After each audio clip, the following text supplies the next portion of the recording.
لله حمد الشاكرين والصلاة والسلام على رسول الله الأمين محمد وآله وصحبه أجمعين أما بعد دا یو مهمه مسله ده چې د قربانۍ د احکامو سره تعلق لري.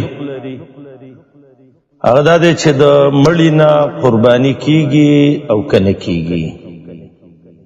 اول دا یو خبره باندې لږ دماغ کلاول غواړي چې کله انتفاع بعمل الغیر، یعنی د بل په عمل باندې انسان پیدا شي اغسته او کني شي اغسته. نو بعض علما خو وایي چې نی شي اغسته، وایي وان لیس للانسان الا ما سعى، لیکن د جمهور علما قول دا دی چې د بل په عمل انسان ته فائدہ رسیږي.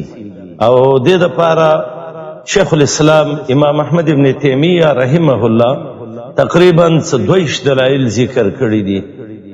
د بچو عمل له پلار او مور ته رسي، سعد رضی الله عنه مور پسې کوی ایستلو دا رسیږي. دا جنازه چې دا انتفاع بعمل الغیر دی چې د بل په عمل باندې انسان ته فائدہ رسیږي. موضوع د خرازو دی خبره لا چې د مړي نه قرباني کول دا جایز دی او که ناجایز دی. دې له مخکې یو مقدمه یاده کوي. مقدمه دا ده چې زمونږ او ستاسې دین الحمدلله دا داسې واضحه دی چې د دې شپه هم د ورځ نه ډېره روښانه ده.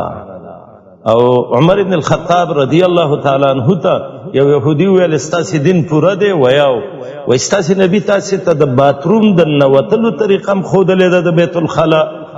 نو عمر رضی الله عنه ویل الحمدلله د ننوتلو د وتلو ټولو طریقې ښودلې ده. زمونږ الله وایي چې الیوم اکملت لکم دینکم، ما دین پوره کړی دی.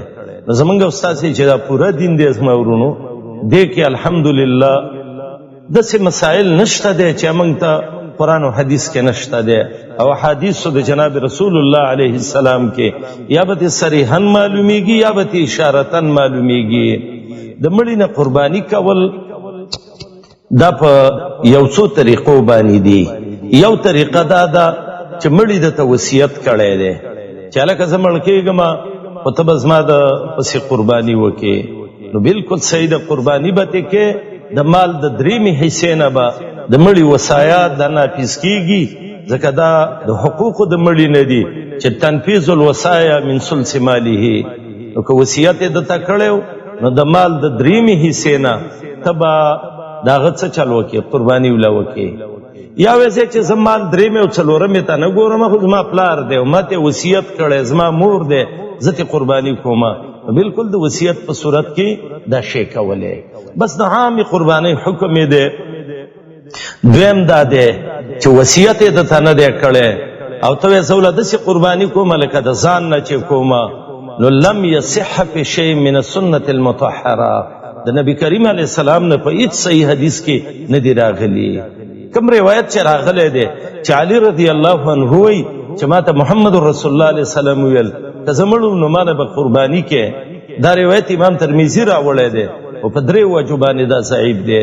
یو پکې شریک راوي دی صحیح الحفظ دی، دویم ابوالحسنا راوي دی هغه مجهول دی، او دریم پکې حنش راوي دی هغه باره کې راځي کثیر الاوهام، ډېر به خطا کېده او ډېر حدیثونه علی رضی الله عنه ته منسوب کړي چې هغه د علي رضی الله تعالی عنه نه به نه و، ځان نه به څه جوړوله. نو دغه روایت هم سندن کمزوری دی. نو د مړي نه داسې قرباني کول چې ته وایې ځان نه څنګه قرباني کوم او داسې وله برخه ونیسم او داسې به نو دا په حدیث کې نشته دی. البته شیخ الاسلام امام احمد ابن تیمیه الحرانی مجموعة الفتاوی کې یو عجیبه خبره کړې ده او انشاءالله دا ډېره ښه ده. هغه دا دی چې بچی شي کولی چې پلار پسې صدقه وکړي، کوی پسې وباسي، جومات پسې جوړ کړي، نور داسې کار پسې وکړي، نو قرباني پسې شي کولی. خو دغه قرباني د قرباني حکم نه دی، دا عامه صدقه ده. شیخ الاسلام وی واضحیة عن المیت صدقة عنه، د مړي نه قرباني کول دا یو قسم له صدقه او خیرات دا غې نه دی. نو د عام خیرات په شانه لکه ته چې یو نور دغه په نوم پیسې ورکې، مال حلال کې، نو دا غیم دا حکم دی خو عام د صحیح حکم یې نه دی. کوم چې عالمګیري او نورو لیکلي دي چې بیا د مړي نه قرباني وکړه، وایي د ده دا غوښه به ته خوریم نه او دا به د مال نه جدا کړي او دا به تش د غریبانان وي، دا ورور غلط شوی دی، دا څه نظر نه دی او نه څه بل څه دی، دا صدقه ده او صدقه چې دی ته هم شي خوړی او عامو مسکینانو باندې هم شي خوړلی. زمونږ او ستاسې د دین مبنا دا په اتباع د شریعت ده، په اتباع د قرآن او د حدیث ده. دا به نه وایي چې پلاني لیکلي دي او بزرګ ویلي دي او پلاني مولوي صاحب نه مې واورېده. یاره بعضې پکې وایي څه وکړو د ملایانو ګډوډ کړو، یو ملا وایي کېږي او بل وایي نه کېږي. نه وروره چې چېرته د صحیح حدیث د محمد رسول الله ثابت کړو چې د الله نبي ویلي د مړو نه داسې قرباني کوئ، موږ هم پې خبر کا، موږ به یې وکړو. نور عامه قرباني د مړي نه چې وصیت یې کړی نو دا شته دی، چې وصیت یې نه یې کړی او د عامې قربانۍ په شان حساب دا نشته دی. او عامه قرباني چې تی کې ابن تیمیه صاحب وایي چې د عام خیرات مثال دی.